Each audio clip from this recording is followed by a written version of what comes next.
नमस्कार, मी अंकिता. अंकिताच रेसिपीमध्ये तुमचं खूप खूप स्वागत आहे. मी आज बनवणार आहे इडली सांबर चटणी. चला तर मग आपण रेसिपीला सुरुवात करूया.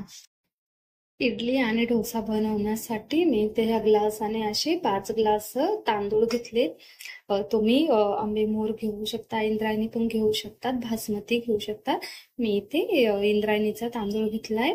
आता तो आपण असं स्वच्छ धुवून घेऊया. 4-5 माणसांचा नाश्ता होईल इतकं घेतले. इथे 1 वाटी सफेद उडदाची डाळ घेतली. आपण ती यामध्येच मिक्स करणार आहोत. तुम्ही काळी उडदाची डाळ भिजत घालून ती पण घेऊ शकतात. आता आपण याला स्वच्छ धुवून घेऊया. डाळ आणि तांदूळ 4-5 वेळेस पाणी घालून असं स्वच्छ धुवून घेतलंय. तुम्ही इथे रेशनचे तांदूळ पण घेऊ शकतात. रेशनच्या तांदळाची पण इडली एकदम मऊ अशी लुसलुशीत होते. आता आपण याच्यामध्ये स्वच्छ धुवून घेतलं. आता आपण पाणी घालूया. डाळीच्या आणि तांदळाच्या वर येईल इतपत पाणी घालायचं आणि 5 ते 7 तास भिजत ठेवायचं.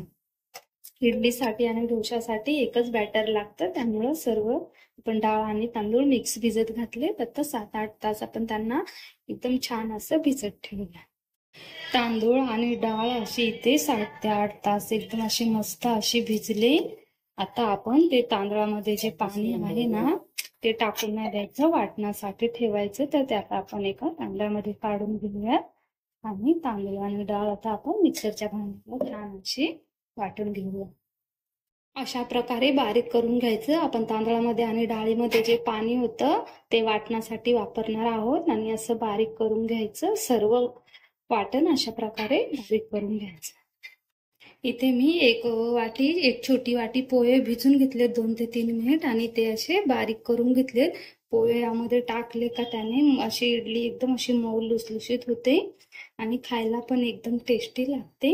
आता आपण हे सर्व मिश्रण असं मिक्स करून घेऊ. त्यामध्ये 1 चम्मच असा खायचा सोडा घातलाय. आता हे सर्व आपण व्यवस्थित मिक्स करून आंबवण्यासाठी ठेवूयात 2-3 तास. 4-5 तास ठेवलं तरी चालेल. एवढा सर्व अशा प्रकारे मिक्स करून झाले. आपलं बॅटर इथे तयार आहे. इथे आपलं इडलीचं पीठ एकदम असं छान भिजले. आता आपण असं सर्व मिक्स करून घेऊया. आता कसं उन्हाळा चालू आहे ना, त्याच्यामुळं पीठ जास्त लवकर आंबतं. एकदम मस्त असं भिजलंय. इथे इडलीच्या भांड्याला तेल लावून घेतलंय. तेल लावलं तर इडली अशी खाली चिकटत नाही. आता सर्व भांड्यांमध्ये असं इडली बनवायला ठेवूयात. इकडे आपण स्टीमर मध्ये पाणी गरम करायला ठेवलंय. पाणी असं 1 तांब्याभर पाणी गरम करायला ठेवायचं आणि त्यावरती पाणी असं छान गरम झालंय. आता आपण त्यामध्ये इडलीचे भांडे इडली बनवायला ठेवू आणि मस्त झाकण लावून 10 ते 12 मिनिट अशी आपण इडली शिजून घेऊ. गॅस मिडियमच ठेवायचा, टाकायची लोकं नाही. गॅस बंद केलाय. हे बघा आपल्या इडल्या मस्त फुगल्यात पण आणि शिजल्यात पण. आता त्या थंड झाल्यावर आपण प्लेट मध्ये काढून हिरवी मिरची, चणे आता आपण हे मिक्सरच्या भांड्याला बारीक करून घेऊयात आणि टेस्ट चटणीला एकदम छान अशी येते. आता आपण हे सर्व एक बारीक करून घेऊया. इथे आपलं असं मिक्सरला बारीक करून झालंय. आता आपण स्टोव्ह गरम करायला ठेवलाय. त्यामध्ये तेल टाकले. तेल पण असं छान गरम झालंय. आता आपण त्यामध्ये टाकून मोहरी अशी छान तडतडली का त्यामध्ये आपण घालूयात जिरं पण असं छान फुललं की त्यामध्ये घालूया कढीपत्ताला